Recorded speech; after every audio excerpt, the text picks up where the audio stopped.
Assalamualaikum warahmatullahi wabarakatuh. Waalaikumsalam warahmatullahi wabarakatuh. Masih semangat setelah istirahat? Masih. Bagaimana kabarnya hari ini semuanya? Alhamdulillah luar biasa istimewa. Baik, sebelumnya terima kasih untuk kalian yang sudah meluangkan waktunya untuk mengikuti kegiatan pada hari ini. Alangkah baiknya sebelum kita memulai kegiatan hari ini, kita berdoa dulu ya. Apa ada yang ingin memimpin doa? Ya silakan. Mari kita berdoa supaya semoga dan kepercayaan yang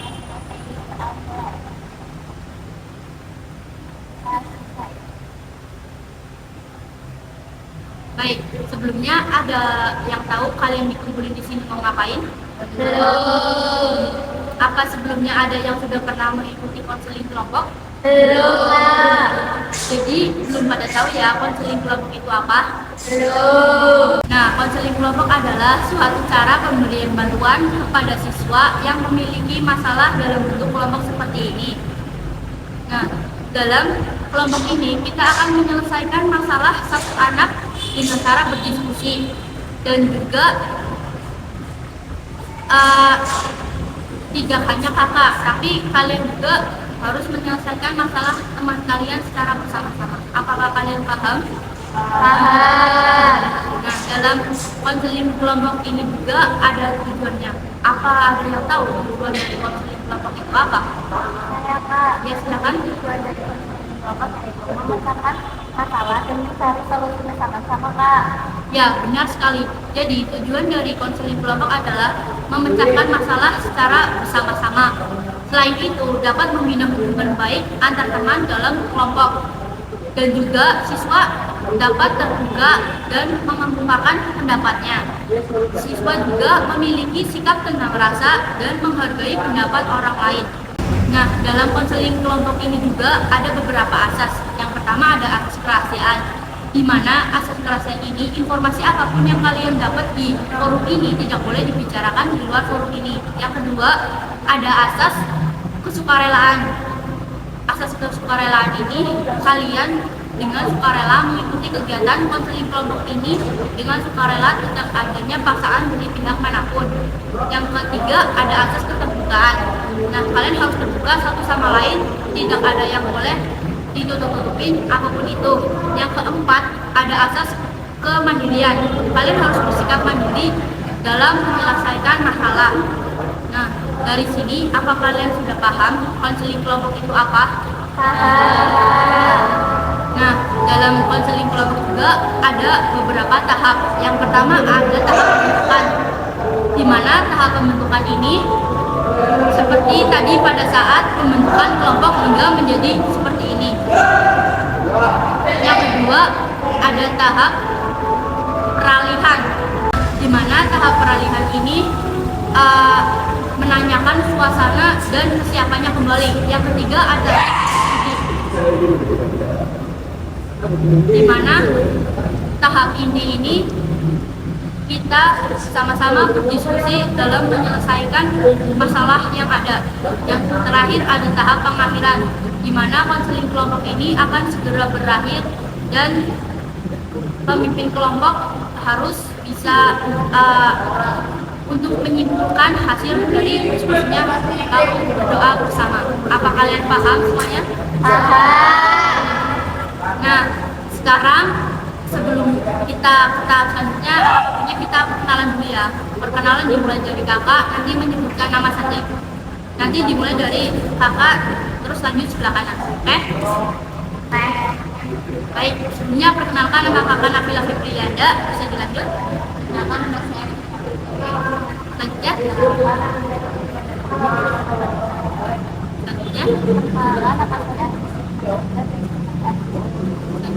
Nama saya dan selanjutnya.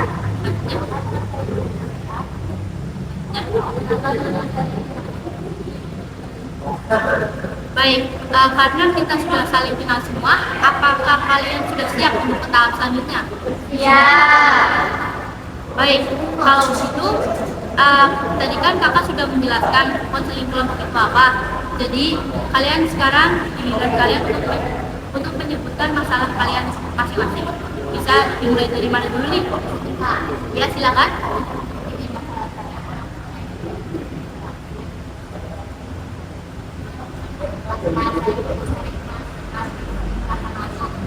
Selanjutnya, Saya Pak, saya cuma kami ketika kerja kelompok atau secara lokal. selanjutnya, Saya merasa kamu kalau seperti saya. selanjutnya, Saya Pak, saya harus setelah saya merasa berkelas. Ketika kamu pulang adanya masa seperti juga.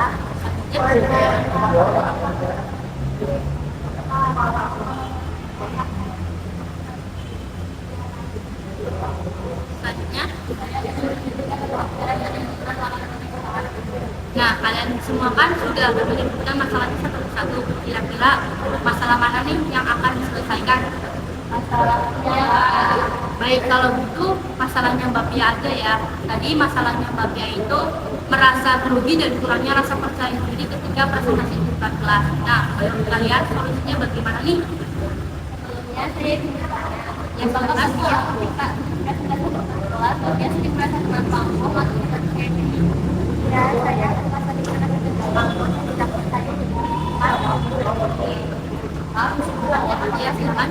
Supaya bisa berbicara di depan. Saya sudah berusaha seperti saya berlatih depan. Dan saja kalau presentasi di depan kelas, saya tidak percaya diri. Sekarang saya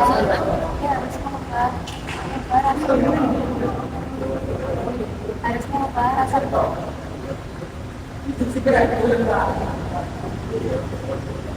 saran saya, dia harus mengubah pengetahuan diri dan memahami kekurangan serta kelebihan agar bisa maaf, saya ingin menyampaikan pendapat. Silakan. Menurut saya, dia harus menguasai materi terlebih dahulu atau persiapannya agar kita mampu selesai. Menurut Mbak Ilmi, pendapat Jerman bagaimana? Kalau menurut saya,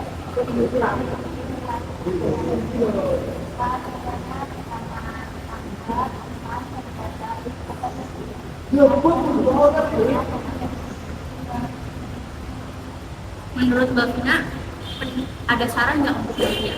saran saya menurutnya adalah belajar untuk mengenalkan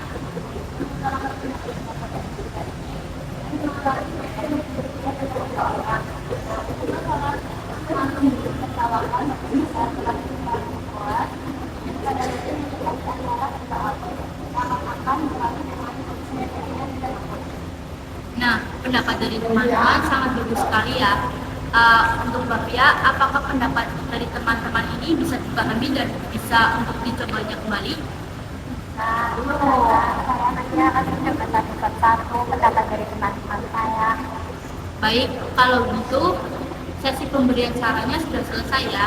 Jadi dapat kakak simpulkan bahwasanya Mbak Pia itu perlu melatih berbicara di depan banyak orang atau bisa refleksi cermin ketika di rumah, dan juga ketika presentasi Mbak Pia bisa pahami dulu materinya yang akan dipresentasikan, serta Mbak Pia bisa mencatat hal-hal kecil yang dalam materi itu dirasa penting.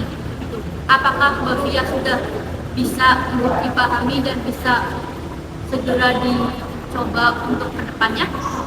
Saya mau coba solusi dari teman saya. Terima kasih kepada yang memberi saran kepada saya. Baik, kalau gitu apakah kalian mau permainan? Apa? Kira-kira mau permainan apa nih? Ada yang lain? Baik, kalau gitu kita bermain kelipatan 3 aja ya.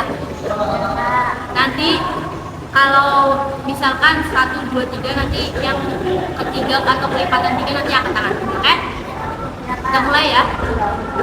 Iya. 1. Kita semuanya.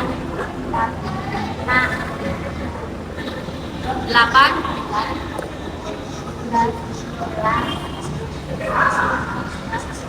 15. Cukup, sudah cukup, mungkin sampai 19. Karena tidak ada yang salah, jadi tidak ada hukumannya ya. yang Nah, kan tadi sudah selesai ya. Sekarang pesan-pesannya apa nih ketika sudah mengikuti kegiatan konseling kelompok pada hari ini? Silakan.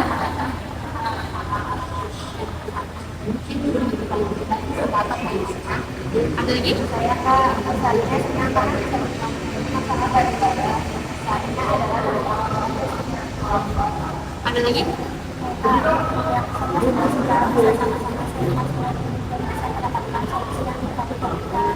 Ada lagi?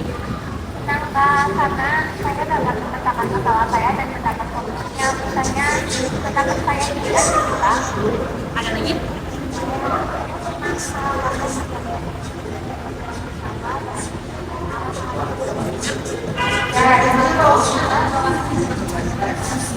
Baik, sebelumnya terima kasih ya untuk saran dan pesan-pesannya setelah mengikuti kegiatan pada hari ini. Sebelum mengakhiri kegiatan pada hari ini, alangkah baiknya kita berdoa dulu ya. Berdoa menurut agama dan kepercayaan masing-masing. Berdoa selesai.